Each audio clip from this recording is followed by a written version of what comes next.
With cab over trucks, they drove. And this is going to be a big issue. You take the state of California, you have to have electric vehicles by 2035, everything. Well, right now, electric trucks are 9,000 pounds heavier than a normal truck. Look how many more trucks you're going to have to haul the same amount of weight. Same amount of weight, yeah. Started building this plant before we even had equipment or even knew how to get it going. And a little bit of our greens grade, so that's already fossil that's made, but we'll run it back through the system. So we landed in Idaho yesterday, had dinner with John and his wife, and we're getting ready to go to their office today to see the trucking business, his fertilizer company, ProPeat, and hopefully this afternoon we're going to get to see a little bit of potato harvesting as well. So we're super excited to see the operation today, and just this part of the country, just a little bit different. Agriculture versus Midwest where I grew up. Oh, there it is. The inspiration for the BulkLoads podcast backdrop. That's awesome. Oh, yeah. That's cool. That's more the side, isn't it? Yeah. He's just right in there. Awesome. Morning. Morning. Man, beautiful office. Thanks. This is amazing. Good to see you. Morning. Morning. Got the whole crew with us. Yeah, that's good. He did start the trucks in 1979. He bought the first truck in 1979, but one of his favorite things was to feed cattle. He always liked to feed cattle. Now, was he first generation, or did his dad was he the one that started the farming? And My grandfather, his dad, moved into this valley in the 30s, actually during the Depression, and bought a small farm out here in Moody. They had, back then everybody had a herd of milk cows and a few beef cows and a few things like that. So and I grew up milking cows too. When my dad started, we had a small dairy, and my brothers, we milked cows and then had a few beef cows. so your dad started the trucking company. Yeah. What year was that? 1979. He and two other guys here in the valley were the first two to run hopper doubles. And then my uncle had built, with a couple of partners, a potato processing plant out here at Ryrie, and it burnt coal for the power. So my uncle bought a couple of trucks, and then that's what we did. We hauled grain to Ogden, Utah to the flour mills and hauled coal back to that potato processing plant. And that was kind of the beginning. I started driving truck for my dad in 85, somewhere in there. And at that time, how many trucks were running? We had three. Okay. 3 trucks, 3 sets of trailers, and I drove truck for him till 91. And then in 1991, I started dispatching trucks. So at that time we had 3 over-the-road trucks, and then we still had an old original cab-over truck. I think we rode right here. We started with cab-over trucks in the beginning. Well, that's me right there. First truck I drove. We started with cab-over trucks in the beginning because we started running out to Washington, Oregon. And Washington, Oregon had over-length restrictions. And so you couldn't run a conventional truck in Washington, Oregon. You had to run a cab over. And then in about mid to late 80s, Washington and Oregon changed that, and we started buying conventionals. This was the first conventional I drove right here. That's an 89 Peterbilt. This is a little deal that Kenworth did. We was one of the first ones to buy the W990s when they came out. So Kenworth did a story on our 990s and our drivers. This picture up the top with all that, what year was that? Because, that's by that time, you have a pretty good fleet. That would have been in about 2005, somewhere in there. You were explaining to me on the podcast how your dad really kind of started doubles, he was the one that really kind of started that out here in Idaho, right? Yeah. He and. But helped pass legislation for it. Is that right? Well, I don't know how the legislation come about. We'd have to do some research on that. I think you could run doubles at the time, but nobody run them. But he and 2 other guys here in the valley were the first ones to buy doubles. Yeah, you never seen them back then. In fact, even when I was driving truck for him, if you went to Washington, Oregon, there was one carrier out of Washington and one carrier out of Oregon that had doubles. Other than that, never seen sets of doubles out there. So he kind of pioneered or really started that here.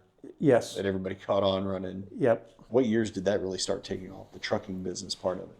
So basically in 91, I quit driving and started dispatching in that. Like I say, we had 3 over-the-road trucks, and then I drove an old cab over truck with a belt trailer I had here, and we just did some local work. Started out with one of them little bag phones, and my doghouse on the cab over was the office, and I had a black book and kept track of loads. A lot of these guys were loggers, and our logging industry disappeared, so they was looking for something else to do.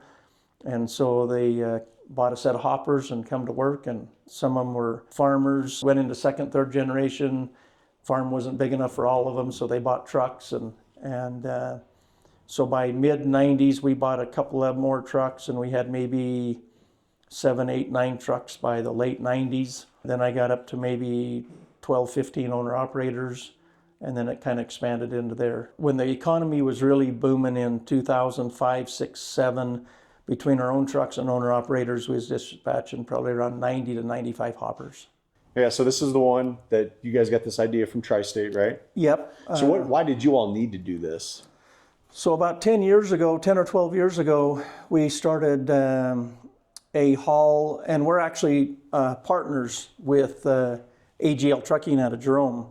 Andy Lott actually come to me. We'd been running Canada, and they didn't run any Canada. Wasn't familiar with Canada. And he had been down in Nevada working with some mines and stumbled across a haul down there. So we actually haul some product from Alberta to a gold mine in Carlin, Nevada. And in this process, they'll burn sometimes 3, 4, 5 loads a day. Sometimes they only burn 1 or 2. But there's probably 30 or 40 trucks en route into Alberta, to Nevada. These trucks, you'd say maybe have a dozen trucks coming down from Alberta loaded with the sulfur, and the mine burns, all of a sudden goes from 5 loads a day to 2. Well, what do you do with all these trucks? Do they just sit down in Nevada and take demurrage? And you could literally have drivers sitting down there for a week at a time, even 2 weeks at a time. Trailers are full, can't do it. So what I did is I bought extra trailers, and then they come down. If we can catch them, we pull across the transload and we put them into what we call drop-in hooks. So since then, what I've done is I leave 10 sets of trailers in Carlin, Nevada. And probably 8 out of the 10, we try to leave them with sulfur. That way, if that burn spikes back up, they just start snagging drop-in hook trailers and going into the mine unloading. And then we'll leave about 10 loads here at the yard. And then guys can start hooking onto them and going down. And that helps us balance that spike in that burn up and down in the mine. A couple weeks ago, I was up in Detroit Lakes, Minnesota, visiting Fultz Trucking, but it's somewhat similar. They have like 1,200 hopper trailers now, but the reason they did that because they are flexible with the places that they unload. Where a driver, if that plant can't take the load, they drop the trailer. The driver does hook onto an empty. Driver keeps going. So, and then they take it, but they're catering to the needs of that facility. They're flexible with that. And obviously not all companies can do that. They're not at that scale, but it's like you guys have realized to be successful that you're going to have to adapt or be flexible. But it's almost like a lot of these trucking companies now that I visit, the successful ones, they've created storage with their trailers to be flexible with the clients. Yeah. Well, and we've done a lot of that. The problem we have now is you used to be able to buy a set of trailers for 90 to 100,000. They said the same. Now they're 100, and I think these 129 sets are clear up to 160 or 180,000. Well, now that's pretty expensive storage. So yeah. Fultz was saying the same thing, but because they use Wilson hoppers, regular hoppers, but he said at one time 30, 40,000 for a trailer, but now that same trailer is double the price. Yeah. So now it's a lot more expensive to store that equipment. Yeah. Yeah, when they put the tariffs on metal and aluminum, that was during the Trump era, our price of trucks, trailers, everything just skyrocketed because price of aluminum and metal rose. Okay. Yeah. So tariffs are good. I mean, we want a few tariffs to help our industry in the United States, but you put them tariffs too high, and then it hurts us. So you got to have a happy medium in there. This is conference room, so we used to have safety meetings and a few things in here, but we actually have outgrown this now. It's hard to stuff everybody in here, so now when we have our annual safety meeting, we actually just set up tables and chairs out to our truck shop and do it out there. Because as of today, total drivers, 70-ish? Our own drivers are about 35, and with our owner operators, we're about 75. 75, wow. Yeah. A lot of drivers. We built this is about 10 years old. Okay. Probably 2014. Where was the office before this? Over behind my house where I lived. I moved there in 1996, and there was an old wood shop behind our house. And a friend of mine was a carpenter, so we built a hallway and built an office down in there, and I was in there for probably 20-something years. But yeah, I had a long commute. I could just walk out my backyard to the office, and it was actually really convenient. Yeah. In there, but we outgrew it. My old office was not even as big as this conference room, and there was myself and 4 ladies in there, and it was crowded in there. So in the beginning, I was the dispatcher, the bookkeeper, and the mechanic. So I used to dispatch trucks during the week. I'd do billing at night, invoicing at night, and then on weekends, change brake shoes, services, and everything. So we basically 7 days a week. I remember I had a 96 Skidoo snow machine. We wanted to go snow machining. So I remember going out to the shop at Friday night and starting services and working on trucks. And I'd work all night till 8 o'clock the next morning so we could go snow machining. And then usually a lot of times I'd come back from snow machining on Saturday evening and go back to the shop. And a lot of times work till Sunday morning. That's all I had was myself, so yeah. But like I said, I dispatch trucks during the day, and then I do invoicing in the evenings when the phone wasn't ringing. So I was usually doing invoicing till 1 or 2 o'clock in the morning. And you asked earlier about transitioning with growth, and it's a scary thing when you think you need to hire help, right? Mm-hmm. And so one of the first help that I hired was my sister to help in the office. And you have the thought, can I afford to pay a secretary to help me? And then pretty soon her husband, my brother-in-law, he was driving truck for me. And we brought him in to start mechanicking and working, helping us on the farm a little bit and mechanicking. And you're thinking, can I afford to hire a mechanic? And so them were big, huge decisions in the beginning. Well, I've told a few people of this, the scariest time of year for me, we always have a safety meeting, and then we have a big dinner and feed all our help this first Saturday after New Year's.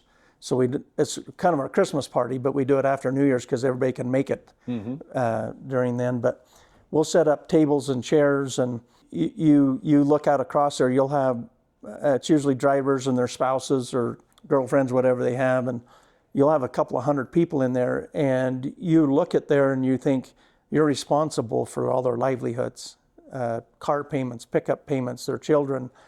Clothes, food, it's scary. Really spooks you. Yeah. So them are the type of things I don't ever like to think about. Yeah. I have to think about it once a year when we do our company party, but other than that, the best thing to do is just put your head down, go to work every day and not think about those things. Yep, this is Dispatch Desk. This is Amy. Amy's been with me 16, 17 years probably. When we set up this office, I went and visited other trucking companies, and they all had cubicles. And I think Amy was here when we built the new office, and I think we had that. Our old dispatch desk was kind of big like this. I sat out here and... Our room wasn't even as big as our dispatch desk. Yeah, no, it wasn't quite this big, but Amy sat over here in front of me, and anyway, we was all in the pretty tight quarters. But it was kind of nice because you could communicate. I mean, everybody knew what everybody was doing. So when we built the new office, we wanted to set this up. Because I'd walk into other trucking companies and they're standing in a cubicle and you can just hear voices, people going on. But if they got to ask somebody, they have to stand up. Anyway, I just thought, I don't want cubicles. So a friend of mine helped me build this office. That's cool. And we come in and we spent... he and I and the cabinet guy spent a half a day in here with string and a tape measure, and we strung all this out on the floor probably 20 times to make this work, and this is what we ended up with. So I still kept there's a couple of black books over in that drawer.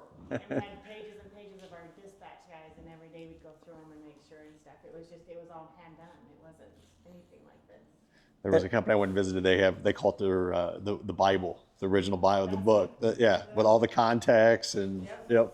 You lose that, we're in big trouble. Yeah, that's right. Remember we had that little Rolodex on the desk? And it was kind of a digital Rolodex. Who made that? It was set about this big and it had a screen on it and you could roll it. Oh, neat. I should have kept that thing.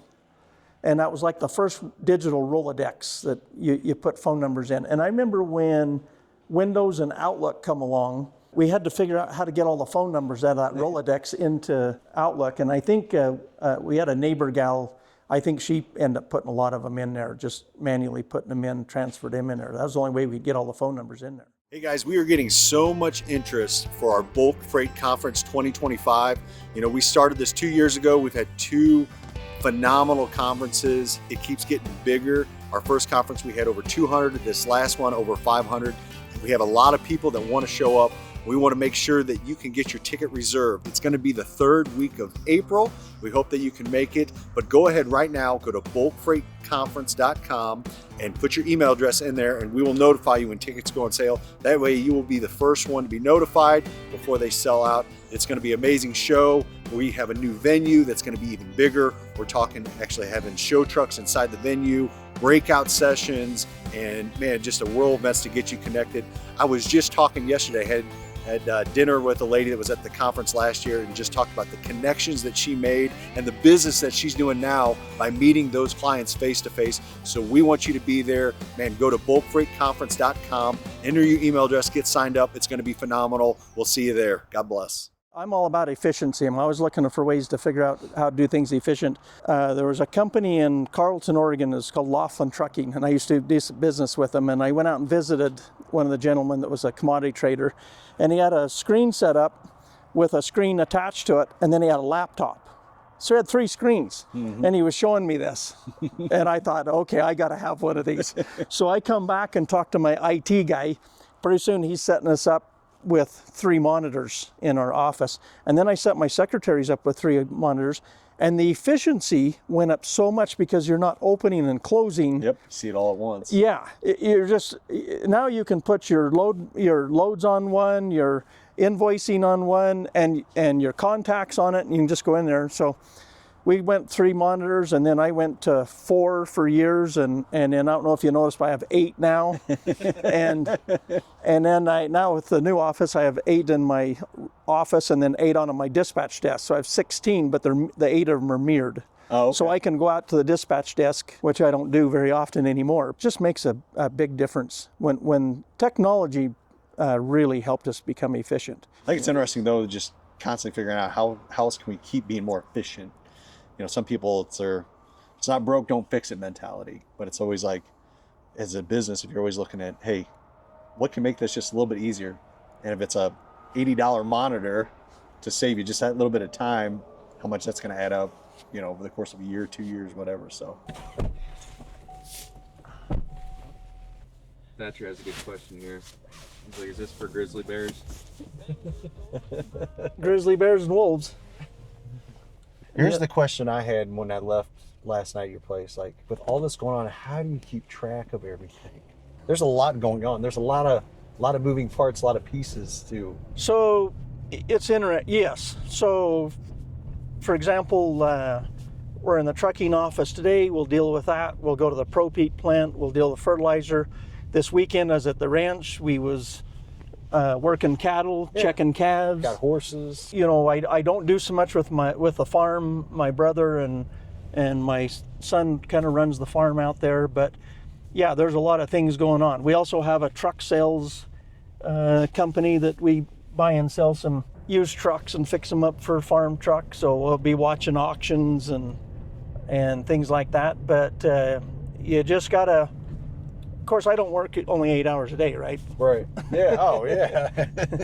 Well, you were saying that last night, like any business owner, but if you want to excel, like you can't look at 8-hour work days and you can't look at Monday through Friday. It's how do I get what I want to get done in the amount of time that I have? I've always thought, what do people do with all their extra time that work a normal job, 8 to 5? I probably average at least 12 a day. Every day. and at least 6 days a week, if not 7. But yeah, I don't know what people do with all their spare time over there. But the other thing is, you do have to have good help and good managers, and I do have very good help over there, and they help fix a lot of these problems. But one thing I've always tried to do is called management by walking around. So you'll walk in the plant here, you walk through, you talk to your guys, and usually they have a question. It never fails, they'll have a question. Or you go out to the truck shop, they have a question. So you work through that with them for a minute, and then off they go.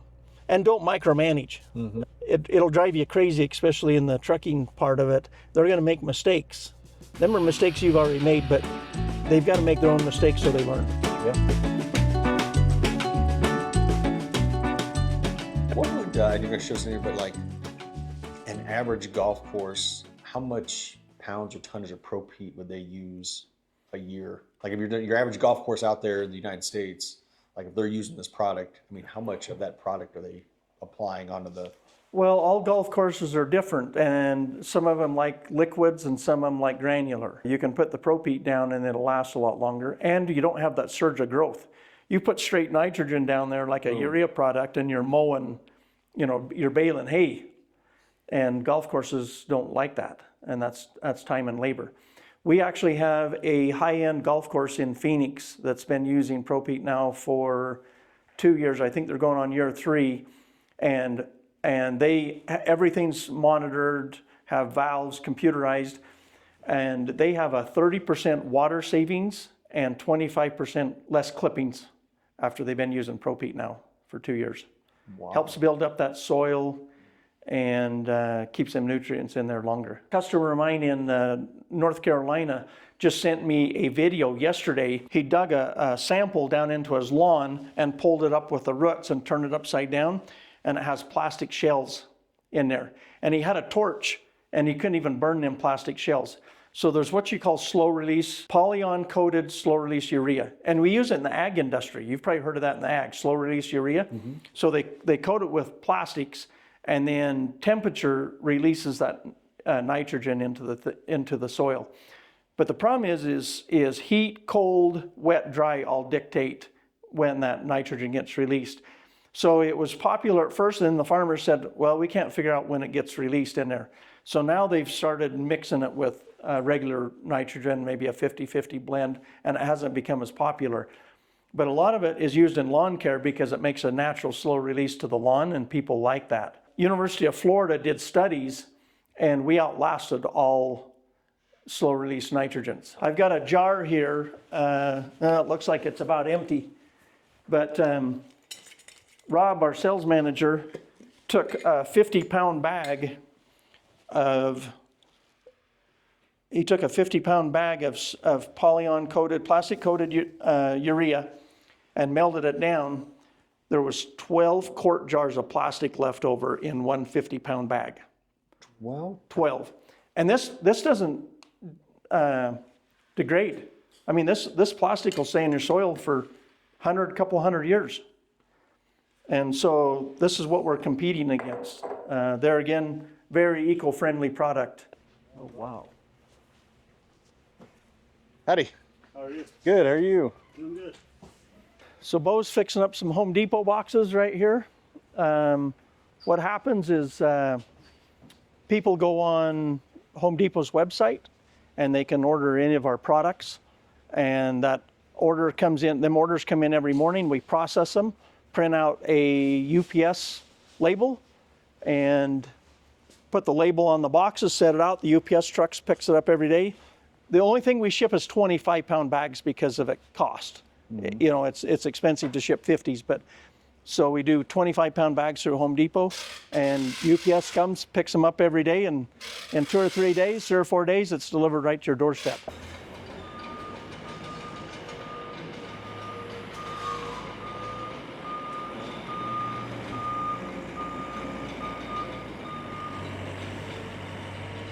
So this is the beginning of the production.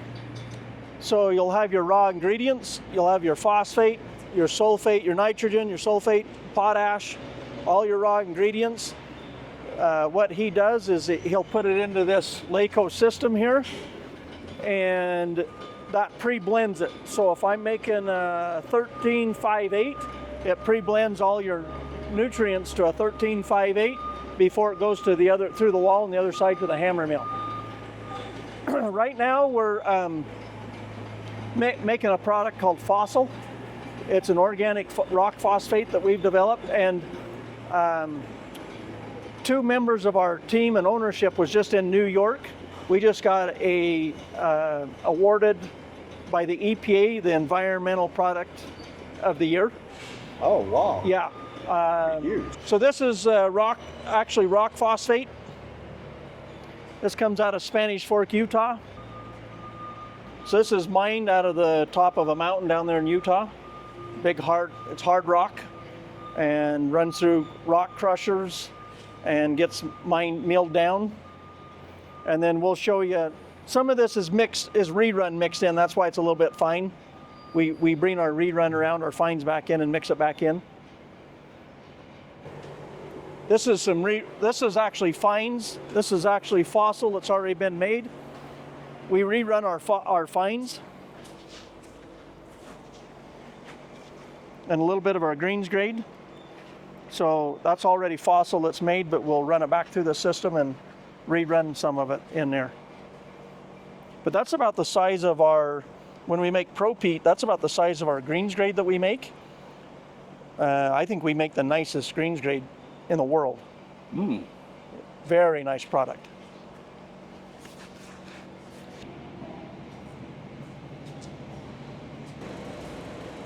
So this is our Peat Moss here. If we were making, like say we're running Fossil today, if we was making ProPeat product, we would be mixing peat moss in here. This kind of mixes up, goes up to a hammer mill, grinds it. This comes down from Alberta in these big bales. Just going to ask where this comes from. So they haul it, they compress it, compact it, put it on pallets, and it comes down on reefers. So then we unload it, bust the bales, put it in here. Does it have to come in on reefers? Yeah, and the reason it comes down on reefers is because of all the groceries, produce that go to Canada. Oh, just because it's available freight, not because it has to be temp controlled. You think of all the produce that comes out of California, Mexico, Arizona that goes to Alberta or even Canada alone. So them reefers are all looking for backhauls. So these big peat companies up there have took advantage of that, which was smart because them reefers are looking for backhauls. Explain to what is peat moss. What is it? It's all from northern Canada, and there's big peat bogs. And so what it is it's basically trees and willows and shrubs and bushes that's been broke down over millions of years, and it's usually in a swamp. So this is all natural? Yep. Like just harvested out of the natural swamp? Yes. And I've actually had people come to me, I had people come to me and say, hey, we don't want to use ProPeat because you're destroying peat bogs. Well, in life, you got to give up something for something. And there's an endless supply of peat moss. It's not like we're destroying the whole environment. Yeah, we're harvesting some peat moss, but do you want to put some peat moss down in your lawn and your garden, or do you want to put plastics down? Yeah. You got to give up something for something.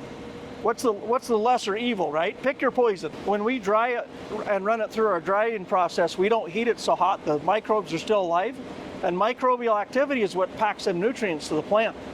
So we have an advantage over traditional fertilizers. When you put ProPeat down, then microbes start working immediately. Fascinating.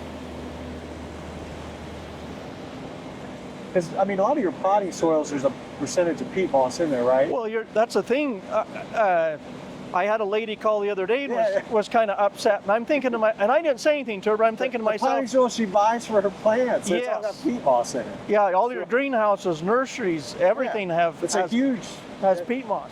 Yeah. You can see in here, this will be because they'll blend peat moss with dirt, all your soils, because it makes it a spongy soil. That way you got aeration. That's been dried out. You can look at this here.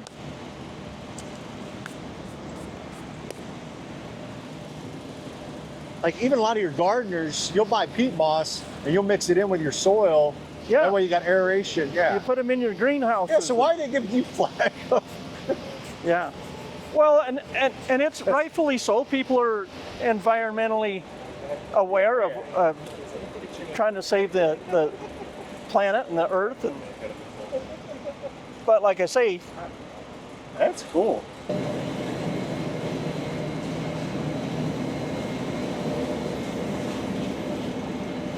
this is a cage mill.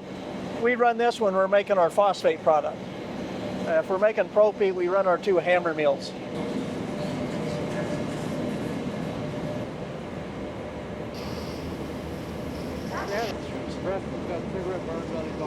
What's the liquid?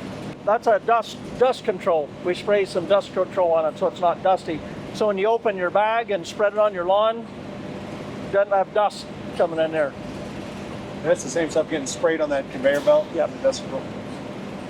Yeah, That's just an organic liquid of something. yeah, kind of a plant-based product. What we do here is we have a blender, and this is where you blend all your raw products together, blend the recipe you want, and then it comes onto this pan, and then that pan granulator is what granulates it back into granules. Yeah. This operator up here is just making sure that it's all.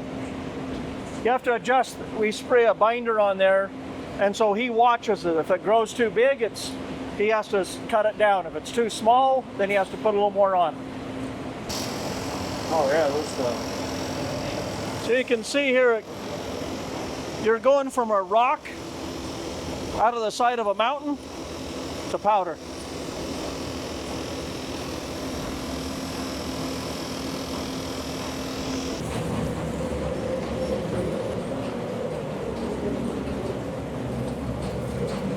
dryer.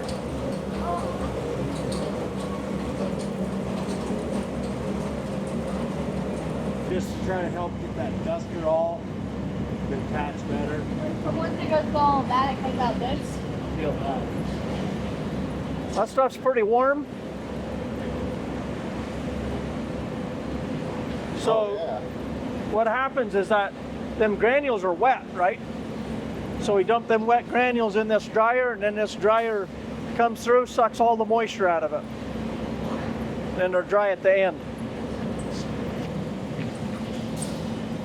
Then you come out of the dryer and you have to come into a cooler. Then this cools the product back off. Man, this is a process. Now it's back down to room temperature. Yeah. So as you can see in here, you have all different kinds of sizes. So then we run it through this screener, and then the screener screens it into different sizes. And so right now we're running fossil, so we're doing an ag grade size, probably a 260 SGN. But if we're doing ProPeat, we'll screen it into greens grade and fairway grade. So this just got screens in there. Oh yeah.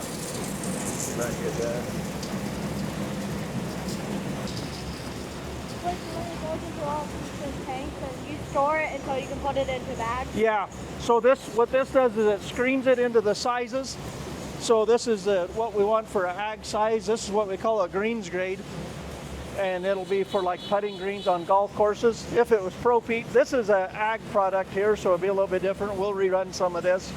But yes, goes into the bins here. And then we, for storage, and then we run them in a belt, and then we can put it in 50-pound bags, or we can put it in ton tote bags, or we got a conveyor out the other side. We can go out the door and load bulk trucks. We load semis right out the door. That's cool. So today it's all just getting stored. Yeah, most of this is going out bulk. Oh, okay. So it'll come out the side. I got a conveyor that hooks onto that. will just come in, go right out the door, and then we'll load bulk trucks, hopper bottoms right out the door here. They can make just about a load a day. One semi-load a day. Yeah, well, a set of doubles. Yeah. They'll make about 35 to 40 ton a day. So we just take this blue self-contained conveyor, and they'll just back it in here, and then it'll come out the door here, and we'll pull a truck along and load bulk right out here. These loads here, like where will they end up? Right now, a customer in Harrison, Montana is taking this product. So we're in the process right now to get this fossil approved. California doesn't recognize OMRI, so you have to have what they call CDFA, and it's their own organic certification. Yep. And we're in the process of getting fossil CDFA, and we've been working on it since last November. But we think all that product will go to California once we get our CDFA done. This plant here was finished, you said 7 years ago? Yeah, about 8 years ago. 8 years ago, okay. Yep. Oh, wow. Control station. It's our MC center here. So everything's computerized. There's actually a blue cable these blue cables right here. One of them will run to every motor in the plant, so it monitors them. So if something happens, It gets hot or break. Yeah. it'll shut the system down. This box right here, 8 years ago, was $250,000. I don't know what it'd cost today. Probably double that. Yeah, I was going to say. Wow. Electrician that helped me with this plant, he had just put a system in like this at General Mills grain elevator in Newdale. They put this ladder system in instead of conduit, so you just run your cables on a ladder. Yep. And it's easy to access, and you don't have to bend all that conduit. Originally, we wasn't going to put anything like this in, but being in farming and ag and potatoes, if you're unloading, and we'll go out to the farm in a little while, you'll see this, but if you're unloading potatoes into a truck, from a truck onto a piler, it's going from 2 or 3 conveyors. If one conveyor stops, pretty soon you're just piling up potatoes everywhere, and you got a mess to clean up. And as I thought about that, I thought this will do the same thing. I have one piece of equipment quit, nobody notices it, we're just piling up fertilizer everywhere. So after thinking that through, I thought, I think this is money well spent. Potassium is more for roots. Helps the health of your roots in there. So if you're growing like grain, if you're planting a crop of grain, barley, wheat, something like that, they'll put higher nitrogen and almost no phosphate, no potassium. If you're growing like potatoes, it needs all three, but you'll put more phosphate, more potassium because it's underneath the ground. If you're a farmer, they'll do soil samples. So you take a soil sample, it comes back from the lab, and it says, I need so many units of nitrogen, so many units of phosphate, so many units of potassium, and then they'll mix all three of them together. Majority of the hay is put up in 1-ton bales here.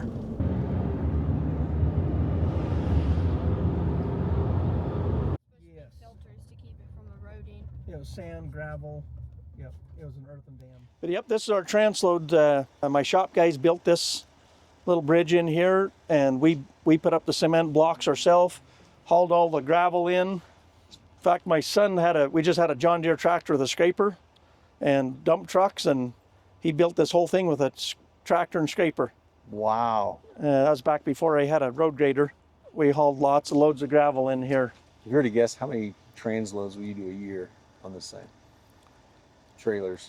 I'll bet we transload 2 or 3 trucks a day. Oh, wow, okay. Yeah. This gets used every day. Mm. You know, This saves so much time versus a auger. Yeah. Well, and there's no moving parts, no motors, no belts, no conveyors. Yeah, you're just using gravity. Yeah. Other outside companies ever asked you to use this? Yeah. We've had other people. Another thing that we don't do it so much anymore, but back in 05, 6, 7, 8, when the oil patch was going heavy in Alberta, we used to load calcium nitrate in California. Well, California is an 80,000 pound state and 25 tons. So I used to load 3 single trailers out of California, bring them to here, and then I'd load into 2 sets of doubles and take it to Alberta. Oh, yeah. Just be that much more efficient. Yeah. Big time. So used to bring 3 singles up, put it into 2 doubles. We used to do canola seed out of Colorado to Alberta. Seed canola seed that you plant in the spring. We used to bring that on, because Colorado's another state, doesn't like doubles. So we'd bring 25-ton trucks here, transload into doubles, and then go to Lethbridge with it. Mm. Them are 129 sets. So you got triaxle lead, quad pup, and you can gross 129,000. And we'll haul 90,000 net, 45-ton net on those legally. Whew. And you're almost double what a regular single hopper can do. Yeah. I drive down across the states like Texas, and I think, what a waste. All that open, why Yep. don't they open up some doubles down in there? And everything's 25 tons. Yep. I always wonder the same thing. Some of these states that just don't adopt that. Just you think from an efficiency standpoint, but just more environmentally friendly. You got less trucks on the road. It is, and and there's less wear and tear on your highways because you're stretching your Weight distribution. your weight distribution. Even take just a regular set of doubles over there that you say you'll haul 110,000 pounds. So you take 80,000 pounds and divide it by 5 axles, and then you take 110,000, divide it by 7. Well, it's less weight per axle. And people think, oh, them big doubles, that heavy weight tears up the roads. It's easier on your roads than a single trailer. It does have better braking. Yep, because you got less weight per axle, more brakes per weight. Yeah. Yep. Yeah, these great big states, they need to adopt that. What happened though is in 1991, the federal government put a moratorium on the freeway system. So if your state already had 106,000 pound gross, you was grandfathered in.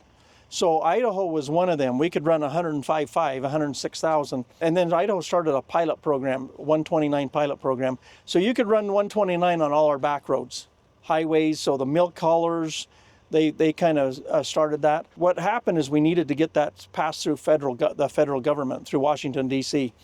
And we had a representative here working in Washington, D.C. from Idaho that threw that in a bill. And you know how them bills are 200 or 300 pages long. Well, it was done in there, we could run 129 on Idaho interstates. Well, the bill got passed. And then that's how Idaho went from 106 to 129. And that only happened maybe 10 years ago. So what other states around here? Montana, you can, right? Montana, Wyoming, Nevada, Utah, and Idaho. And then are the only states that you can run up to 129,000 in. So you got the West Coast states that can't. Well, Washington, Oregon was already running, and I'm guessing because of their logging industry, and I don't know that for a fact, but they could run 105.5. So Washington and Oregon, and you still can to this day. So you could run doubles and 105.5 into Washington, Oregon. And they must have had that pre-1991, so they were grandfathered in. It's interesting how it changes all the freight flows depending on the weight limits of that state, but then how you guys have adapted to that. Well, and this is going to be a big issue. You take the state of California, and now they've passed, you have to have electric vehicles by 2035, everything. Well, right now, electric trucks are 9,000 pounds heavier than a normal truck. Well, to get in the dry van world, reefer world, a lot of flatbeds, they haul 44,000 pounds. It's going to drop them down immediately. Yeah. Now they're going to haul 35,000 pounds. So now instead of having trucks, look how many more trucks you're going to have to haul the same amount of weight. Same amount of weight, yeah. It's going to make it more efficient. And we're already short drivers anyway. Yep. Funny story then, when the two guys from South Africa first come here to visit me and talk about ProPeat, my wife was bringing us lunch we was going to eat in the conference room, and it was winter time, it was cold. They was in the pickup with me, and I pull over to the gas station and I said, hey, go in here and you get a drink. Melissa's going to meet us with lunch. So we get out of my pickup and I leave it running, and I'm walking in the store, and them two are standing in front of it. And I said, I turn around and I said, come on, we'll get a drink. He says, well, you're not going to leave this pickup standing here running, are you? I said, yeah. They said, if this was in South Africa, that thing would be gone before we come out of the store. They could not believe it. You had us over dinner last night. It was just awesome hearing the stories, but you all have really done a good job of working well with other trucking companies. Like, when maybe you're slow, they're busy, and helping them. You're talking about the tri-state commodities. I thought that was really cool that, like, there's different trucking companies all over kind of the West here, but working with them at different times to help them out. They help you out, vice versa. Yeah, and it is interesting. And when I first started dispatching, trucking companies were all kind of, they didn't get along very well. They were real competitive and competitors and everything. And one thing I decided a long time ago was, I think there's plenty of work for all of us, and we just will all try to get along. So if you can get along with all your neighbors, and I'll mention some of them, Max Gould Trucking up here at Teton, Sanchez Trucking out of Blackfoot, Julian Sanchez. There was RB&C out of Billings. Several of these guys, I went to them and said, hey, we get big projects. You know, if I'm going to do big salt projects, will you guys help us? Oh, yeah. So we started working together quite a bit. That's awesome. Some of the bigger fertilizer companies didn't like that too much, but we wasn't in business to try to dictate rates or control rates. All we want to do is make a living and do a good job for everybody. And so we started helping each other out. And you mentioned Tri-State Commodities. Harvey Jr., I got to know him over there, started hauling salt to Wyoming for him. Done a great job. I went over to visit him a couple of times, and I see on that other YouTube video that you made that the Transload, and that's where I got the idea for our Transload, and we'll show you that a little bit later here, but I just thought what a great idea that was. Yeah, like you said, you're very open and transparent with these other trucking companies. We all work together. We can do a lot better versus trying to compete. And I guess in the trucking industry, sometimes, rightfully so, but people try to be almost too tight-lipped about opportunities where, man, if you work together, then there's probably more opportunities that present themselves. Yeah, we're probably one of the few industries where a lot of the bulk commodities get along. You get into reefers, flatbeds, it's still real competitive, and yeah, we have a unique situation here in Eastern Idaho, I think. But like I say, I've always felt like we have if there's plenty of work, let's just all get along and see if we can do it together. Hey guys, Jared Flynn here. Many of you all may know, may not know, but we started Bulk Insurance Group 2 years ago, and man, it has been growing phenomenally. But I don't want to talk about that. I want to talk more about why we started it. We started Bulk Insurance Group to create an insurance agency, insurance company specifically for bulk carriers. There's no other companies out there that focus on bulk carriers. I had this idea years ago that, man, we have a group of carriers different than out there. But the problem is insurance companies today, they lump bulk carriers with general freight, with van freight, with reefer freight, and flatbed freight. And we know that bulk carriers are different and insurance should be provided differently to them. So that's why Bulk Insurance Group was created. So I know right now, insurance, it's going up, premiums going up. We would love the opportunity to look at your quote and see if we can help you out with that. We know people are sticker shocked at renewal time. Man, give us a chance to look it over. I know insurance can be a pain to switch over. Man, let us just see if there's something we can do, if there's savings that can be made, or maybe policies or different coverages that you don't have, or maybe you have and you don't need. So man, reach out to one of our representatives at Bulk Insurance Group. You can go to BulkLoads, there's an insurance tab, and we'll put the links in the notes here below. Thank you and God bless.